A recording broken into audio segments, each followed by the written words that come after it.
This boy's name is Julian, and today is his first day of high school. In the past, when he was in elementary school, Julian was quite a naughty boy. He was known as a naughty kid, liked to tease, and often bullied other kids. However, since entering high school, he has become quieter, although his naughty spirit is still there. That evening after school at home, while Julian was preparing food, he heard a strange voice. It turned out to be Julian's grandmother, Sarah, a famous painter. The two of them then ate together. After eating, Sarah's grandmother advised Julian to repent and not bully other people anymore. However, Julian was stubborn and didn't care. He thought that weak people deserve to be insulted, and if you don't want to be insulted, then don't be weak. Hearing her grandson's words like that, Sarah's grandmother told Julian that she had also bullied other people until an incident happened that changed her life. In the past, little Sarah lived in a remote village in France. Her life was very happy with her father, who was a doctor, and her mother, who was a lecturer. At the age of 12, Sarah had two loyal friends who accompanied her wherever she went. One afternoon, while Sarah and her two friends were watching a movie, there was a boy named Vincent who kept looking at her. Because Vincent looked handsome, Sarah, who felt she was being watched, was immediately impressed. In the movie room, it turned out that there was also a crippled boy who was secretly watching Sarah. The boy had liked Sarah for a long time, but he realized that with his crippled leg, he could not possibly be with a woman as beautiful as Sarah. He could only love without possessing. At the age of 13, Sarah and her two friends entered junior high school. Vincent and the crippled boy also entered the same school. One afternoon, Sarah saw Vincent bullying the crippled boy again. However, instead of feeling sorry, Sarah joined in making fun of him while laughing. In class, while the teacher was teaching, Sarah was busy drawing. However, the teacher was not angry, but was amazed to see Sarah's work. That night at home, Sarah's parents told her that afternoon the Nazi troops had succeeded in taking over the government. Because Sarah's parents were of Jewish descent, her father asked his daughter to be vigilant. The next morning at school, the teacher told all the Jewish students to gather behind the school. Soon after, in front of the school, Nazi soldiers came. At first, the principal tried to protect the children, but from the upper window, Vincent told the Nazi soldiers that there were children hiding behind the school. Instantly, the Nazi soldiers chased and caught them.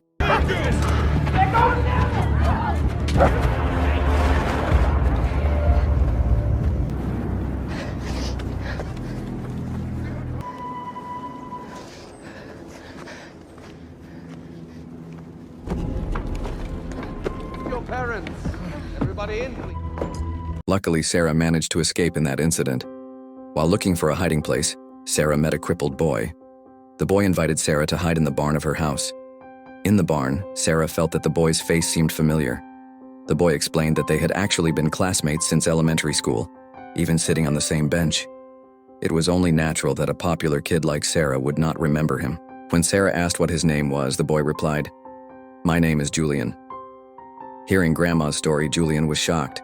Sarah's grandmother said, "It was indeed Grandma who gave her grandson the name Julian. That name is the name of the angel who saved his life." Grandma then continued her story. That night, Julian's parents came to the barn. Julian's mother prepared food while Julian's father prepared a place for Sarah to sleep. Day after day passed. Sarah continued to live in the barn. Every night, Julian always came to accompany her. One night, while studying, Sarah saw a photo of a famous comedy actor named Charlie Chaplin. Julian then told her that after school, he worked as a movie player at the cinema. Because Sarah really liked Charlie Chaplin, the two of them were busy chatting until midnight. The next afternoon, when Julian had just arrived at the cinema and wanted to work, he saw that Vincent and his two friends had joined the Nazi army. Because he didn't want to get into trouble, Julian acted indifferent. After work in the warehouse, Julian told Sarah that the workers at the cinema were planning to form a freedom fighter group. Hearing that, Sarah hoped that everything would go smoothly. One night while chatting, Julian said that he really wanted to go to Paris. Sarah invited Julian to get into a used car in the warehouse. While pretending to drive, Sarah said that even though they had never been to Paris, they could imagine being there. Michelle Bridge. Try spending every single day playing at a ball.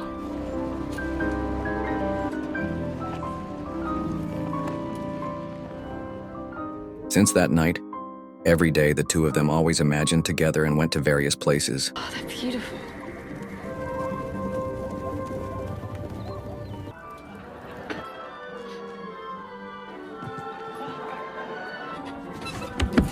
A few days later, one afternoon when Julian went to the cinema, He saw the movie room in a mess. When checking another room, he found a dead freedom fighter and Vincent who was destroying the entire cinema. Julian then hurriedly ran away from the place.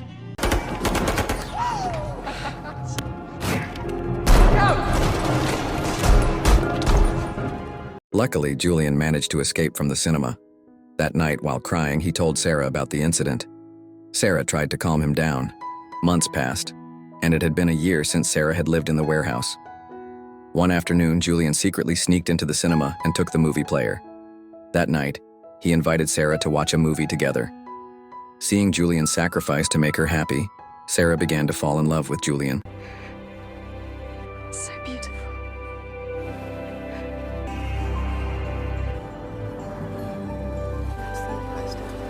A few days later, Julian was called to the principal's office because the principal wanted to give him a scholarship. While they were chatting, Julian accidentally saw Sarah's book on the shelf. During recess, he secretly entered the principal's office and took Sarah's book. However, without realizing it, Vincent had been watching him all this time.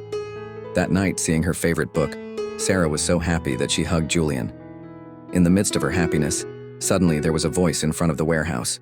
Panicking, Sarah immediately hid upstairs while Julian pretended to fix a used car. When Vincent and his friends entered, Vincent immediately interrogated Julian about why he secretly entered the principal's office. Julian tried to explain that he was just picking up his book that he left behind, but Vincent, who was indeed a bully, immediately beat him for no apparent reason.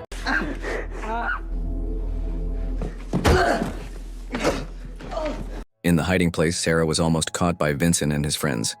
However, Julian quickly distracted them by shining a flashlight on the bats in the attic. Because there were so many bats flying around, Vincent and his friends were scared and immediately ran away from there. After Vincent left, Julian was angry with Sarah and said, "This is not just about you, don't be selfish. If it is discovered that you are hidden here, then my family and I will definitely be executed too." Sarah cried and apologized to Julian. Day after day passed, and since the incident yesterday, Julian never went to the warehouse again. For a while, it was his mother who accompanied Sarah. Week after week, Julian still didn't want to see Sarah. Until one afternoon in late spring, because today was Sarah's birthday, Julian's family came with a cake. Julian finally appeared and gave her a wooden carving of a bird that he had made himself. Sarah was very happy and the two of them made up. To celebrate this birthday, Julian's father and mother danced. Seeing his father and mother, Sarah also invited Julian to join the dance. In the middle of the dance, news came from the radio that the Allied forces would soon come to liberate France. Hearing the news, they all felt relieved and happy. In the middle of the night, Julian took Sarah for a walk in the forest near the house. There, he showed her a beautiful flower field. In the midst of the beautiful flower bed, Julian said, "Happy birthday, Sarah." Julian then expressed his feelings and asked, "When you grow up, will you marry me?" Hearing the proposal, Sarah smiled happily and answered, "I will." When returning to the warehouse when Julian wanted to go home, Sarah gave him his book while saying that there was something special in the book for Julian. At home, before going to bed, Julian looked at Sarah's book. It turned out that Sarah had drawn his face and written a very beautiful poem. Julian's heart was filled with joy. However, the next morning when Julian was about to go to school, he was arrested by Nazi soldiers because Vincent slandered him as a Jewish descendant. When Julian's bag was checked, there was Sarah's book, which made Vincent realize that Sarah was hidden in the warehouse. Vincent immediately went there with the aim of arresting Sarah.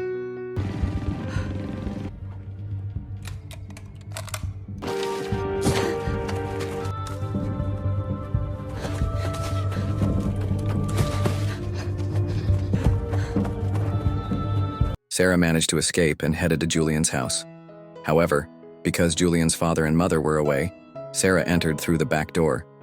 Just as she entered, she was held up by a couple who were renting on the second floor, namely, Mr. and Mrs. Lovler. Suddenly, another couple came out to greet her.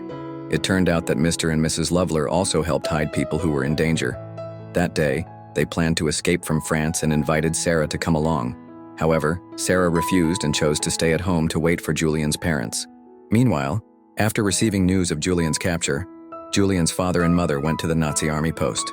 There, they tried to explain to one of the soldiers that their family was not of Jewish descent, but the soldier still refused to tell them where Julian was. When they were about to leave, Vincent's friend, who felt sorry for them, told them that Julian had been taken to the forest, and that if they wanted to save him, they had to pay the Nazi commander to free Julian. Hearing this, Julian's father and mother were silent and shocked.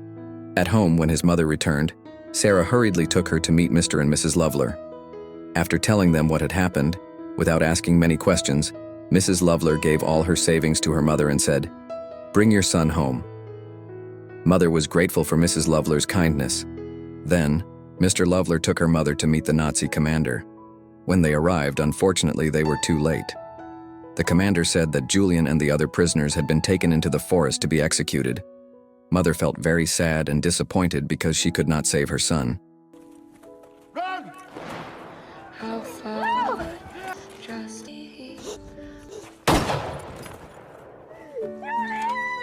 Julian died. That evening, after the Nazis left, his father and mother searched for Julian in the forest, still hoping that their son might have survived. However, all their efforts were in vain because Julian was never found. Since that incident, Sarah has lived in Julian's room. She did not want to return to the warehouse because there were too many bitter memories there. Several years later, France finally became independent. Sarah was able to go back to school and tried to find her parents. But it turned out that her house had been empty for a long time and there was no sign of her mother. Until one afternoon in front of the school, Sarah saw her father coming. She felt very relieved and happy because she had found her father again. However, her father then told her that her mother had not survived, which made Sarah feel sad and lost. That night, Sarah and her father arrived at Julian's house. After a long talk, her father said that he wanted to take Sarah away because the situation there was not safe, even though the Nazis had left. Although it was hard, because Sarah had been considered like their own child, Julian's parents decided to let Sarah go. The next morning, Julian's parents took Sarah to the station. Before leaving, her mother hugged Sarah tightly and told her to visit often, because the door of the house would always be open for her. That's the story of Sarah's grandmother's life. Sarah's grandmother revealed that she still often visited Julian's parents, and they even attended her wedding to her grandfather. Sarah's grandmother also accompanied them until the end of her life. Hearing her grandmother's touching story, Julian cried. The next day, in a gallery, Sarah's grandmother was seen holding an exhibition of her paintings. Before giving her speech, she put down Julian's bird carving, which she still kept as a souvenir. The bird carving was the most beautiful gift from the angel who saved her life. Meanwhile, at school, Julian was seen drawing the white bird that his grandmother had told him about. When he was about to enter the classroom, Julian saw a student being bullied and immediately rushed to help her, showing that he had learned from his grandmother's story about the importance of helping and protecting others. Don't forget to like and subscribe to the Amri Film channel so you don't miss the next movie recaps.